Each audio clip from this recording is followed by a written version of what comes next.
Mia said, I got it, I tried it, and I rated it 1 through 10, okay?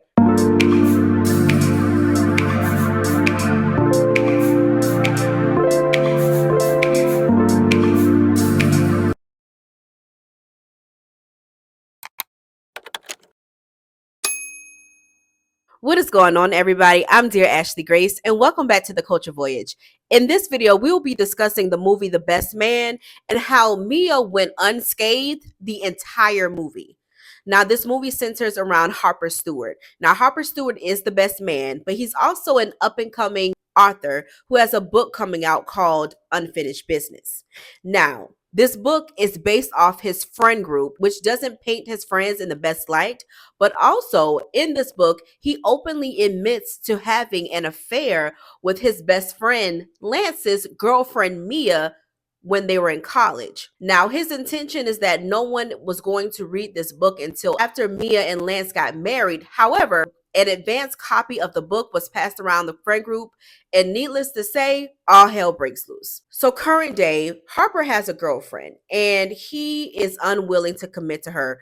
Reason being is that he's focused on his career, but also he's hung up on this could have been, would have been, should have been relationship with his college friend, Jordan. But we'll get to that part. So we see that Harper is on his way to New York to the wedding for Lance and Mia.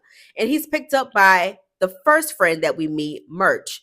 Now, Murch is the first to openly say that all of the friends have read this book almost at this point, and that they know that he wrote this book about them. You read my book? No.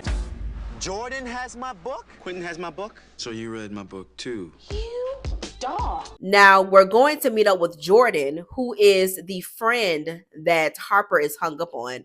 And honey, Jordan is about her business. She is a woman on a mission, and she's about them coins. But she also takes issue with the book as well. While waiting for Jordan, Murch and Harper discuss their relationship when they were in college. And Harper admits that between Jordan and himself, they almost got into a little something. But eventually it was cut short and they didn't go all the way. So now you see that Murch and Harper meet up with Jordan, and you definitely can tell there is some tension between Jordan and Harper. So in the next scene, we see that they're going to meet up with the next friend in the group, Quentin. Now, Jordan admits that Quentin has already read Harper's book, and Quentin is the tell it like it is friend of the friend group. He's a womanizer, a playboy, doesn't have much direction, but keeps it straight with everybody. And so he lets Harper know that he read the book and that he could see where he was going in reference to his relationship with Mia. No, I read your book. I heard. Taylor to fit your own little ideal self. Now, he doesn't expose him completely, but he puts Harper on game and lets him know, I know what you were hinting at there. And when this goes up, it's going to go up. So we finally meet Lance, the husband to be. And Lance is an NFL superstar. He is fine as all get out.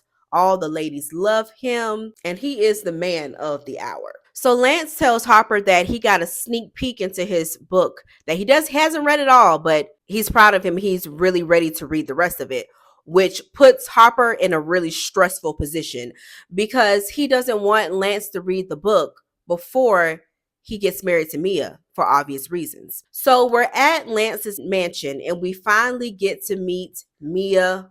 Mia is standing at the top of the staircase looking like an angel sent from heaven. And we see here why she is placed so highly in the friend group. So how Mia met Lance, they were all in college together. And Mia was working for the newspaper and Harper was head of the newspaper. Lance was a big football star and Mia was not checking for Lance. She was a good girl. She didn't even know who he was when they met. Harper also made mention to Lance that she was quote unquote saving it, and she wasn't like the girls that Lance was trying to get with all up and through college. Well, eventually he was able to conquer his conquest, and Lance and Mia started dating while they were in college, but during that time he wasn't faithful to her at all. So all the guys decide to meet up to play poker, and they're talking about the upcoming wedding, and Harper mentions to Lance, you've been dipping out on Mia for some time now, so let us know, why is this the perfect time for you to get married? And he says, Mia is my heart, she's my love, and if anything else, marriage is going to curb my appetite for wanting to be with other women. Marriage is the cure to promiscuity. Okay. In case y'all didn't know, marriage is a cure to promiscuity. In what world?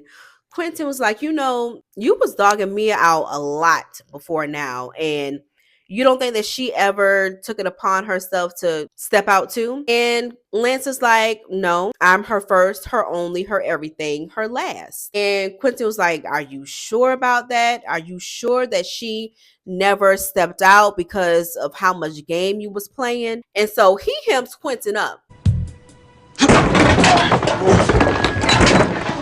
And so Harper and Jordan meet back up at some point and they discuss the book.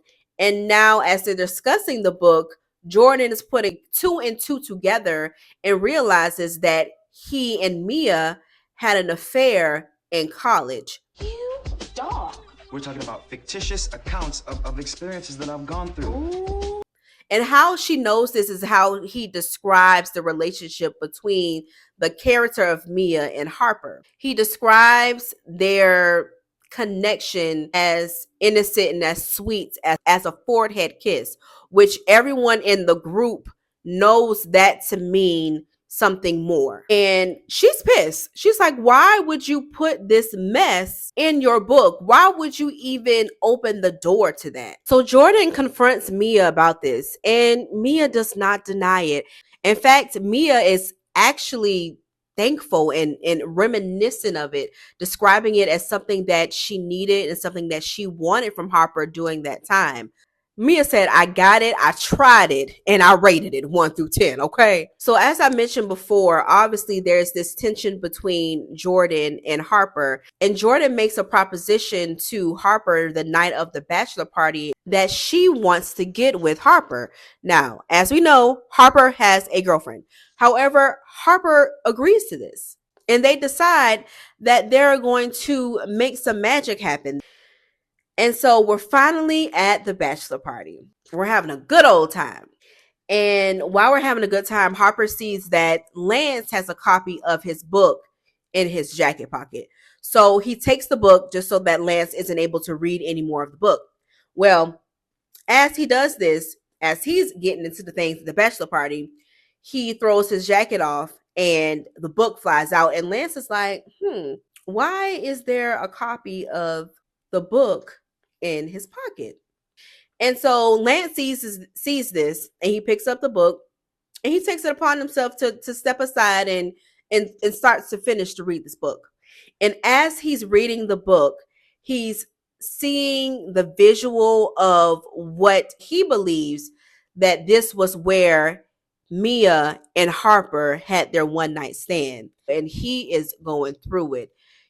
To which then the last line he reads is, Jackson sealed the innocent evening with a kiss to her frontal lobe. So Harper is tying things up at the bachelor's party. He's getting ready to go see Jordan so they can go get into some things.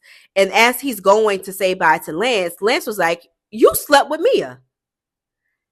And baby, hunty, it was giving Big Red and Homeboy over the balcony. Out of all people, Quentin is the one that saved Harper from really seeing the upper room. Quentin was like, listen, bro, you don't want to do this. He's not worth it. You're about to marry your wife tomorrow. Keep it cool. And then Lance says that the wedding is over. So after getting beat up and rough up, Harper makes his way to Jordan's, and Jordan is all gussied up, ready to get into the things with Harper. Well, he goes off on Jordan about the book, saying that if she wouldn't have ran her mouth and had the book to everybody, they would not even know that the book was about them and that they would be in marital bliss. But because of her, that's not going to happen. Jordan slaps the taste out of his mouth. It's like, listen, this is your fault. You wrote the book. You aired your dirty laundry. No matter how hard you tried to disguise it, it was you. So the next day, Harper goes to pick up his girlfriend from the airport. He basically has to admit that he got into a fight with Lance, and also he was planning on sleeping with Jordan and cheating on her. And so she's about to leave. She's about to go, and he begs her to stay to help him figure all of this out. So Lance pops up to the venue, to the chapel, saying, "Hey, I'm just here to tell my parents that the wedding is off." To get him not to call off the wedding, Harper says that he will pray with Lance. Now, throughout this movie, Lance is definitely the spiritual one, and Harper is more so of a non-believer, somewhat of an atheist a little. Harper uses this moment to align his faith with Lance's, and it works. Now, in the meantime, Mia is concerned because the wedding isn't happening. Lance is late. She doesn't know this entire time that all of this stuff is going on. So Jordan comes in and she's about to spill the tea to Mia when Harper's girlfriend comes in and says, "Listen, everything is fine. Nothing is going on." And honestly, she's the one that really saved the day, even though at this very point in time, she was getting crapped on by Harper this entire movie. So we finally get to the wedding and they're saying their vows, and you have the scenery of Mia and Harper sleeping with each other playing in Lance's head as he's saying his vows. Upon your angelic face, I am made whole today. A man with a higher purpose. And he gets through his vows, through all of that, and they say, "I do." Towards the end of the movie, Harper gives his best man speech. You see here where he's taking acknowledgement, but also being congratulatory towards Lance and Mia. He then goes and proposes to his girlfriend. Robin, will you marry me? Please. Yeah. Whatever, man. She skeptically said yes. Okay, that wasn't a firm yes. And we end the movie with the bus stop to Candy. And here are my thoughts. This is a trifling friend group. From everybody wanting to sleep with each other to just the lies and the deceit and the delusion of it all. Now, how Harper thought that he was going to get away with writing this book and no one being able to put two and two together is quite comical to me. Even if Lance read the book after they got married, do you think he would have still wanted to be your friend? Like that's the part that gets me. Secondly, honey, Mia got her lick back. You hear me? Not only did she get her lick back, she was still able to keep her man and still go unscathed. I mean, everyone placed Mia on this pedestal the entire time. Granted, she was a good girl. She was a very nice woman. And this man was playing her out the majority of their relationship. However, you still slept with your man's best friend. Either way. And I think the reason why Mia decided to sleep with Harper is because it felt safe. She knew that he would take care of her not only physically, but emotionally. It wouldn't be something that was quote unquote scandalous. It sounds pretty trash still. When it comes to Jordan and Harper, I could understand them wanting to finish unsettled business, okay? However, that was a very hot mess approach to it. You were literally about to sleep with this woman. You got a girl at home. Jordan, you know he has a girl at home, but you're not seeing beyond that. You're only seeing the desires that you want. And that is a hot mess in itself. And Lance wanted to be with Mia by any means, obviously. He was in love with Mia. He's been in love with Mia, even though he cheated on her a lot and put her through a lot.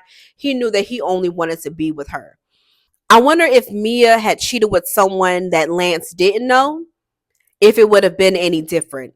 Or if it was because she cheated with Harper, someone that not only she knew and trusted, but he knew and trusted.